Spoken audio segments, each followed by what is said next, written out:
I was flying home yesterday and I was sitting in one of the airline clubs like all of you have done numerous times with a big stack of newspapers. I am old school, and we read upwards to 50 to 60 newspapers a day in my office. Clearly most of them through the internet. I recommend Arts and Letters Daily if you'd like to see the world's largest English-speaking newspapers. They have them all every day. And I'm sitting there reading a stack of newspapers, and this guy walks up to me and says, "Hey, you're somebody." And I looked at him, I looked up, and I said, "No, I'm nobody." He goes, No, I know you're a somebody. I've seen you on TV. What's your name?" And I looked at this guy, and I said, "My name is Wacker." And he said, "You're right, you're a nobody." And you have a funny name. It was interesting that Dave used some of those words, because the word I was going to use the most was the philosophy of, the lover of learning, the philosopher. And having a specific philosophy of innovation, and that's not even just enough by itself. Innovation is part of a larger context of creation and invention. And so it's creation, invention, and innovation, and I think we should think of it in that broad way. A few years ago, I'm actually going to give you a piece of work that has never been presented to anybody. For anyone who's ever seen me speak before, it's far different than anything that you would have seen me do. But it was a company, a Fortune 100, who I did this work for, who has allowed me now to present it to you, as long as I don't really reference some of the companies involved. And they came to me a couple of years ago and said, "We'd like you to study innovation for us."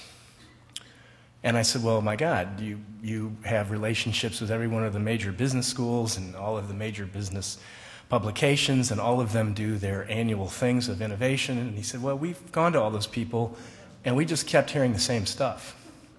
So could you take," and they used some of my own language against me, "an asymmetrical look at this subject, and particularly underscoring the concept of the development of a lover's learnings associated with innovation."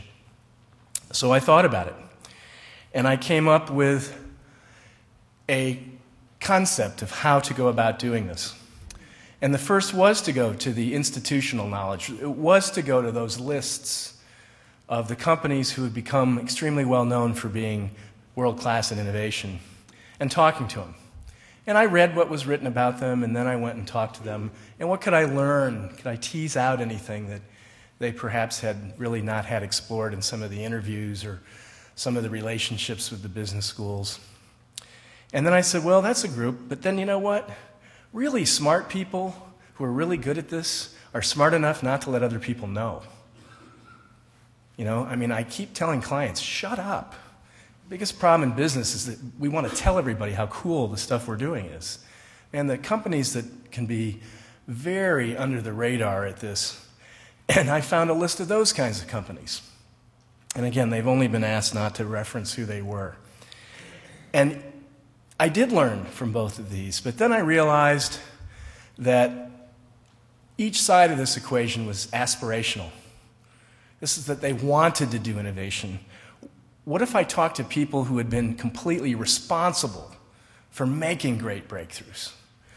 People like Larry Light, who invented Intel Inside, or Joe Plummer, who actually in the 1960s invented what became known as psychographics and today is known as principally lifestyle and way of life research.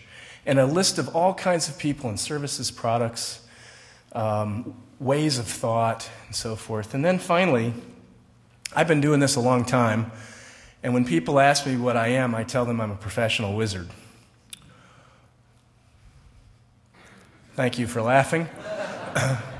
I hope you'll notice that I said professional, because every single person in this room is a wizard. I just happen to do it to make my living. And the gift of the wizard is to effect a transformation. It's one of the 12 Jungian archetypes. It's one of the 17 great stories in life. Shakespeare was right. The world is but a stage, and the men and women merely players upon it, each with their exits and their entrances, and over the course of a lifetime, playing every part. We play every part, and the wizard affecting a transformation because they are an outside-in view. They don't have an axe to grind. You know, Gandalf was welcome everywhere, but he didn't stay very long, if you kind of notice. They give you a view you can't get by being in the tribe. Wizard also has a small set of others called truth tellers. So the wizard's the one that gets to look at the CEO in front of all the CEO's troops and say, I don't think there's anything to that. There's no there, or the emperor's not wearing any clothes. And somewhere in your life, every single one of us has had someone walk up to you and say, you know, Chris, you won't even remember this, but you said something to me that changed my life. Teachers and coaches have it happen to them all the time, sometimes 10 years later. And I have been so engaged because of the belief that I had iconoclastic approaches to thinking to help people with that.